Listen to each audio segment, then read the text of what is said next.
का सेटअप।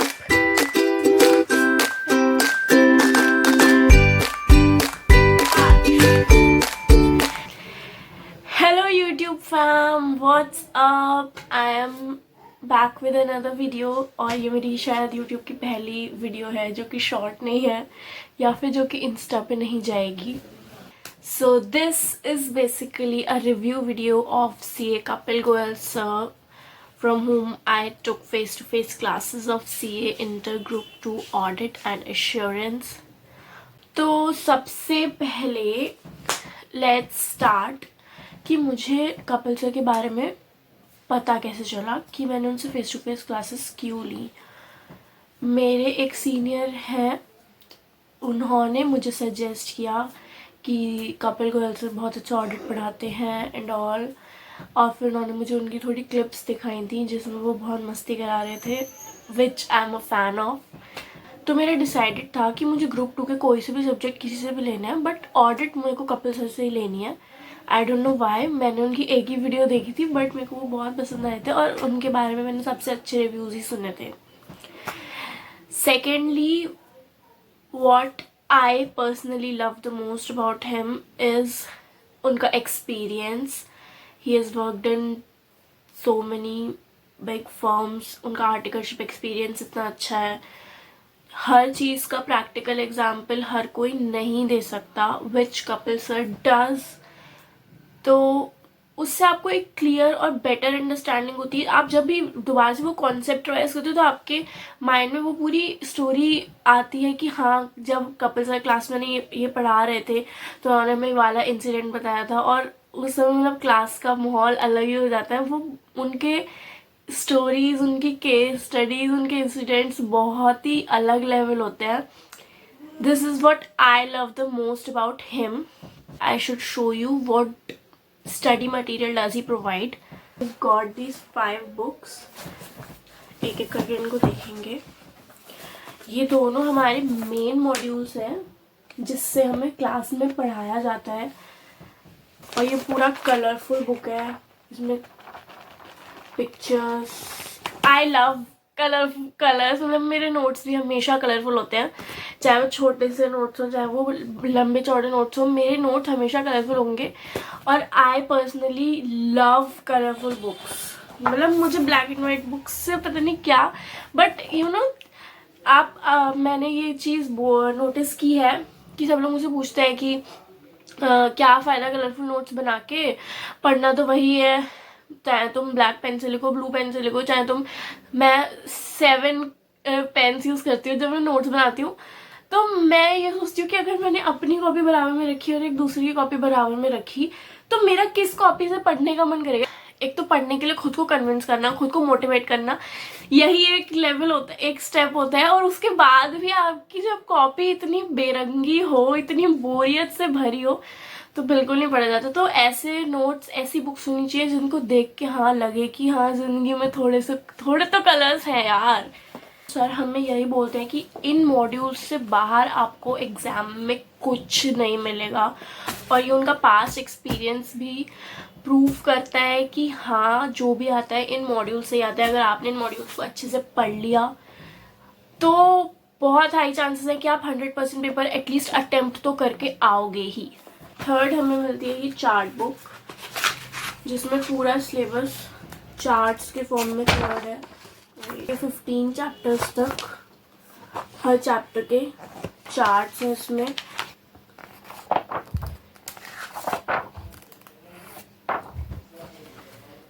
ये भी कलरफुल है और बहुत ही मतलब समराइज्ड वे में। आप मेरे ख्याल से आई थिंक कि ये एग्ज़ाम की सुबह मेरे बहुत काम आने वाले हैं, क्योंकि इनमें मोस्टली मतलब इतनी ज़्यादा थ्योरी तो नहीं है, बट हाँ आपको पता चल जाएगा, आपका एक दिमाग में पूरा रिवीजन हो जाएगा कि इस टॉपिक में ये चीज़ है और इसमें मुझे ये लिख सकती हूँ मैं। तो आई थिंक ये जब मेरे को लास्ट मिनट रिवीजन होगा या फिर एग्ज़ाम्स से पहले जब 2 दिन मिलते हैं, 1 दिन मिलता है, तब मेरी ये काम आने वाली है। अभी तो मैंने इसको एक बार भी नहीं पढ़ा है। उसके बाद हमें मिलती है ये MCQ और करेक्ट इनकरेक्ट की बुक। इसमें पूरे बुक में MCQs हैं, करेक्ट इनकरेक्ट हैं, जो आपके पेपर में 30 मार्क्स के आते हैं आई गेस MCQs। तो ये पूरी वही है, इसमें पूरे में क्वेश्चन है, इसमें कोई थ्योरी वगैरह नहीं है। लास्ट हमें मिली है एग्जाम का साथी। ऑल्सो सर की जो पहली 2 बुक्स हैं इनका नाम है आराधना, क्यूट नेम, नाइस नेम। उसके बाद हमें मिली है ये एग्जाम का साथी, इसमें हमारे क्वेश्चन आंसर्स हैं बहुत सारे और बहुत सारे। हर क्वेश्चन के नीचे एक रिमार्क बॉक्स है। मान लो आपने कोई क्वेश्चन पढ़ा, कोई आंसर पढ़ा, उसमें कोई पॉइंट आपको अच्छा लगा कि हाँ मुझे ये जब मैं अगली बार रिवाइज करूँगी तो मुझे याद रखना है, आप उसको नीचे ही हाथ के हाथ नोट कर सकते हो, जिससे कि आपको वो भूलोगे नहीं और जब भी आप रिवीजन कर रहे होगे आपको याद आ जाएगा कि हाँ इस क्वेश्चन में मुझे ये समझ नहीं आया था इसलिए मुझे ये करना है। सो ये थी बुक्स की बात। अब हम बात करते हैं कि सर हमें क्लास में कैसे पढ़ाते हैं। तो सर का वे ऑफ टीचिंग आई तो लव। अब मैं आपसे शेयर करती हूँ। सबसे पहले तो जब हम शुरुआत में क्लासेस गए थे तो सर किसी चैप्टर से किसी चैप्टर पे जंप किए जा रहे थे, किसी चैप्टर से किसी चैप्टर पे जंप किए जा रहे थे। पहले उन्होंने पूरा ऑलमोस्ट हमें चैप्टर 4 कराया। ये मैं बता रही हूँ कि मेरी जो रूममेट है उन्होंने मेरे को ये बोला था कि कपिल सर को उन्होंने इसलिए छोड़ दिया था, उन्होंने उनसे डेमो लेकर इसलिए कपिल सर की क्लासेस नहीं ली क्योंकि वो ये उन्होंने कहा वो चैप्टर 1 से सीधा चैप्टर 10 पे आ गए, सीधे चैप्टर 4 पे आ गए। बट अगर आपके साथ ऐसा होता है please just wait and watch. उस समय आपको ऐसा लगेगा कि दिमाग में कुछ भी नहीं जा रहा है, ये बंदा क्या पढ़ा रहा है कुछ समझ नहीं आ रहा है, दिमाग में भाजी पाला हो रहा है और इतना मतलब उस समय लिटरली ऐसा लगेगा कि मेरे को नहीं लेनी ऑडिट की क्लास, हो गया मेरा ऑडिट से मैं जा रही हूँ। बट नहीं, ऐसा नहीं है। एक्चुअली में आपके बेसिस बहुत क्लियर हो जाएंगे, उसके बाद आप जब भी आगे चैप्टर्स करोगे आपको बहुत ज़्यादा हेल्प मिलेगी। जैसे अब मतलब जो भी बेसिक टर्म्स होती है ना, अब हर सब्जेक्ट की अपनी टर्मिनोलॉजी होती है। कंप्यूटर के टर्म्स कंप्यूटर में यूज़ होते हैं, साइंस के टर्म्स साइंस में होते हैं। ऐसी ऑडिट के भी कुछ टर्म्स हैं जिनको आपको क्लियर करना बहुत ज़रूरी है आगे बढ़ने से पहले। तो सबसे पहले हमें क्लास में वो करवाया गया था। सेकेंडली सर जब भी हमें चैप्टर्स पढ़ाते हैं, कोई भी टॉपिक पढ़ाते हैं, वो हमेशा मार्क करवाते रहते हैं कि इस टॉपिक से ये क्वेश्चन बन सकता है, ये टॉपिक से ये क्वेश्चन बन सकता है, ये करेक्ट इनकरेक्ट के लिए इम्पॉर्टेंट है, ये क्वेश्चन आंसर के लिए इम्पॉर्टेंट है। इनफैक्ट वो ये भी लिखवाते हैं कि इस टॉपिक को आपको रीड करना है, इस टॉपिक को आपको लर्न करना है, और क्या आप इवन स्किप कर सकते हो, क्या आपको फास्ट रीड करना है, तो सब कुछ बता देते हैं आपको किस टॉपिक को कैसा ट्रीट करना है, कितनी इंपॉर्टेंस देनी है, कितना टाइम देना है अपना, which I think is very important. क्योंकि जब आप रिवीजन करोगे तो आपका दिमाग ऐसा घूम रहा होगा और आपको कुछ समझ नहीं आएगा, तब यही चीज़ें काम आएंगी कि साइड में लिखा होगा ना कि रीड, तो आप रीड करके आगे बढ़ जाओगे एटलीस्ट। सर बहुत सारे टॉपिक्स को एक दूसरे से लिंक कराते रहते हैं कि जैसे कि कहीं लिखवा देंगे link this chapter two this topic, उससे हमें हेल्प मिलती है कि जैसे कि हम रिवाइज कर रहे हैं घर क्लास के मतलब 1-2 दिन बाद भी हम रिवाइज करते हैं, तो हम पीछे जाके देखते हैं कि ओ ये टॉपिक तो हमने पढ़ा हुआ है, ये टॉपिक तो हमें आता है। तो ऐसी बहुत सारी लिंकेजेस आपको सर की क्लासेस में देखने को मिलेंगी। ये तो था क्लास का एक्सपीरियंस कि क्लास में हम कैसे पढ़ते हैं। ऑल्सो मैंने इंस्टा पे स्टोरी डाली थी कि मैं एक ऐसी वीडियो शूट करने जा रही हूँ, तो आपके कोई क्वेश्चंस है तो आप पूछ सकते हैं। तो मुझे 2 ही क्वेश्चंस आए थे क्योंकि इंस्टा पे इतनी रीच ही नहीं है, ठीक है। तो 2 क्वेश्चंस आए थे। पहला क्वेश्चन ये था कि फेस टू फेस या फिर ऑनलाइन। तो मैं बताती हूँ कि मैं फेस टू फेस में क्यों आई थी। मैंने ग्रुप 1 अपना ऑनलाइन प्रिपेयर किया था, मेरी 11th-12th ऑनलाइन थी, मतलब एग्जाम्स ऑफलाइन हुए थे, पूरी पढ़ाई ऑनलाइन हुई थी, ठीक है।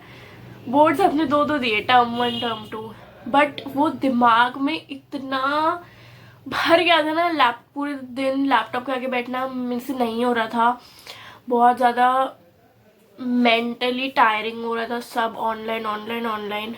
तो फिर मैंने मम्मी पापा को बोला कि मेरे को फेस टू फेस लेनी है, और ये बहुत अच्छा डिसीजन था क्योंकि फेस टू फेस की एनर्जी अलग होती है। आप और लोगों के साथ बैठ के पढ़ोगे, सर आपके सामने खड़े होंगे, आप सर से बात कर सकते हो फेस टू फेस, वो चीज़ अलग है। मैं ये नहीं कह रही कि ऑनलाइन में कोई कमी है, और आजकल सब ऑनलाइन करते हैं ऑब्वियसली। मतलब अभी जो रिसेंटली AIR बनाई है, उन्होंने सब क्लासेस ऑनलाइन ली थी, that's not the problem, but सबकी अपनी प्रेफरेंसेस होती हैं।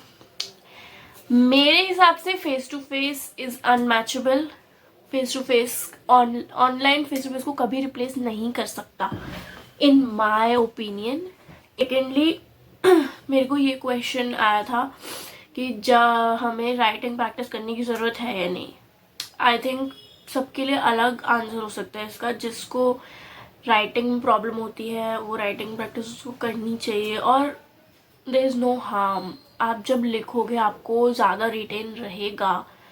मैं ऐसे बोल रही हूँ जैसे कि मैं रोज़ करती हूँ, मैं भी नहीं कर रही राइटिंग प्रैक्टिस गाइस, बट करनी चाहिए। और मेरे को सच्ची में अच्छी लगती है राइटिंग प्रैक्टिस करनी। मैंने जब फाउंडेशन में लॉ भी प्रिपेयर की थी, तो थ्योरी में लिखना चाहिए, मैंने लॉ भी लिख के की थी। ऑल्दो 15 ही दिन मिलती मुझे फाउंडेशन की तैयारी के लिए, बट तब भी we should do writing practice. ये भी मेरा ओपिनियन है, सबका ओपिनियन अलग हो सकता है। आपको पढ़ के याद हो जाता है, it's very good, no need to waste time, क्योंकि सर आपको ऑलरेडी 4 बुक्स दे रहे हैं, नोट्स दे रहे हैं, और सब साथ बुक में मार्क करा रहे हैं कि क्या याद करना है क्या नहीं करना है। और यस, सर हमें ये भी बताते हैं कि आपको ये वाले चैप्टर के नोट्स बनाने हैं, ये वाला क्वेश्चन आपको कॉपी में लिखना है, वो प्लीज़ ज़रूर लिखना। वो मैं भी लिखती हूँ, वो सबको लिखना चाहिए, क्योंकि सर जो बोल रहे हैं ऑब्वियसली वो किसी वजह से बोल रहे होंगे, और एक क्वेश्चन लिखने में कोई टाइम नहीं जा रहा है, बस ध्यान रहना चाहिए वो। एक चीज़ हम ये भी डिस्कस कर सकते हैं कि AIR, तो मैं बता देती हूँ कि इस बार AIR 1 दीक्षा गोयल, वो कपिल से ही पढ़ी थी, वो हमारी क्लास में भी आई थी, जहाँ पे मेरे को स्टेज पे बुलाया गया था किसी अच्छे काम के लिए नहीं, वो इसलिए बुलाया गया था। आपने लगाई 9 घंटे 4-5 घंटे रिवीजन किया। भाई कुछ लिख रहे हो सर, लिखने का फायदा ही नहीं है। हम तो, ये हमारी कृपा जी तो सुबह की क्लास में नहीं उठ पाती। कृपा बेटा इधर आओ।